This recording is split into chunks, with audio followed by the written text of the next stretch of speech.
Hello, I am Count Dracula. Let me tell you of my nefarious plans to blow up your city. Ha ha ha.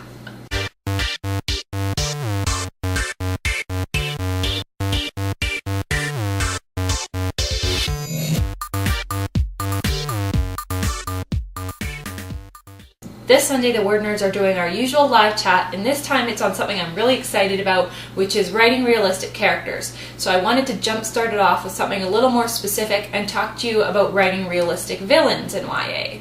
Let's keep this simple with 3 quick tips about writing realistic bad guys. Tip number 1. Remember that in your head, your bad guy is a real person. They are not some kind of stock character or cardboard cutout.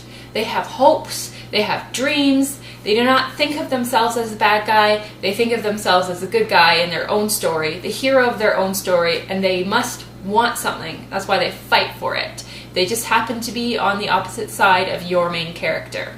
Remember that they're a real person and they look like real people. So that doesn't mean that they're going around twirling their mustache and adjusting their eye patch. They could look like any number of different people that you know. Some of the scariest bad guys are the people that you wouldn't look twice at on the street because you never see them coming. Number 2, motivation is key. Why are you doing this to us, you evil count? Good question. I'm not sure. I may have to do some soul searching.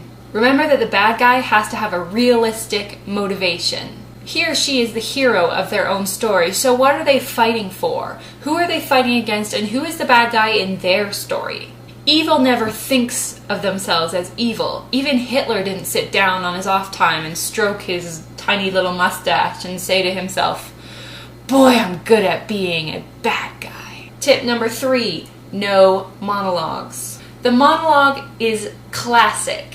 It's in tons of movies, it's in tons of books. It's where the sort of climax happens and the stuff hits the fan and the bad guy is wickedly laughing and stroking his mustache as the heroine is tied to the train tracks, and he's saying, "Well, my dear, I captured you because your great aunt Agatha left you this money, but I want to get my hands on it to build my arsenal of weapons to destroy the city." And he goes into this big long monologue, and in the meantime, the love interest is sneaking up behind him so he can hit him with a club and rescue the main character. Bad guy 101. You don't give away your nefarious plans. Dude, everybody knows that. That guy would be kicked out of the nefarious League of Villains right away. If you want a great example of a terrific bad guy, look at Tahereh Mafi's Shatter Me. Warner is twisted and creepy and messed up and really ruthless, but at the same time, from time to time, he reveals a soft side that makes you very fascinated with him. And I actually like him more than the love interest, which is sort of messed up. So that's my 3 tips for writing realistic villains. Don't forget to log in on Sunday to participate in our live chat on realistic characters, and you can comment to us in the YouTube comments below the chat, or you can tweet us and we'll answer your questions live. Thanks for watching, fellow word nerds, and I will see you next week. Well, I won't. That Aaron person will see you next week. Whatever.